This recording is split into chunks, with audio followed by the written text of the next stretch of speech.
নমস্কাৰ, মই জয়শ্ৰী আকৌ এবাৰ স্বাগতম জনাইছোঁ মোৰ অন্য এটি ব্লগলৈ।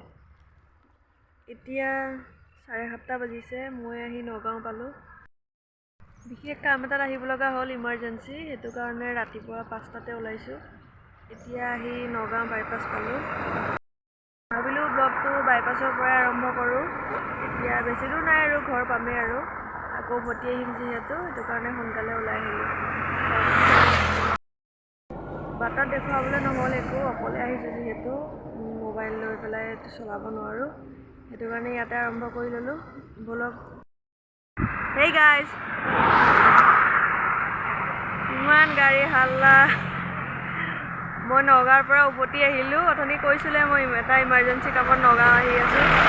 ইমাৰ্জেঞ্চি কামটো হ'ল তাইক আনিবৰ কাৰণে মই ইমাৰ্জেঞ্চি আহিলোঁ গুৱাহাটীৰ পৰা। এতিয়া ৰিটাৰ্ণ আমি আহি আছোঁ।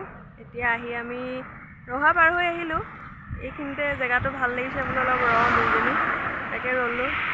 চাওকচোন ইমান ধুনীয়া ফুলবিলাক লগাই থৈছে, কি ধুনীয়া লাগিছে দেখি এইবিলাক।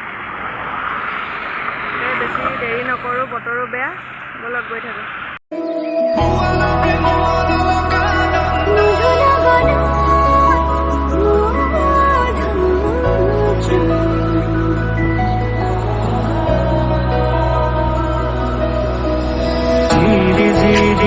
জনাৰ গান শুনিছানে পক্ষীৰ কলতান, গছে বনে বতাহৰ ধেমালি,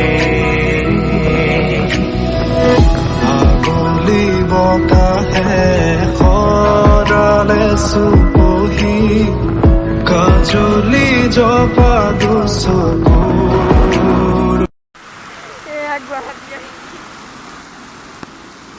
ইমান বৰষুণ যোৰাপাটত, কেনেকুৱা আন্ধাৰ হৈ গ'ল।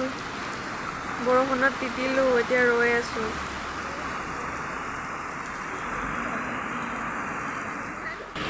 আমাৰ অৱস্থা চাওক, বৰষুণত তিতি কি হ'ল। আৰু অলপ আছিলে, বাটতে বৰষুণে পাই গ'ল। এতিয়া ৰ'লোঁ, তথাপিতো তিতিলোঁ, অৱস্থা নাই। ব'লা আৰু তিতিয়ে গৈ থাকোঁ, তিতিলোৱে যিহেতু।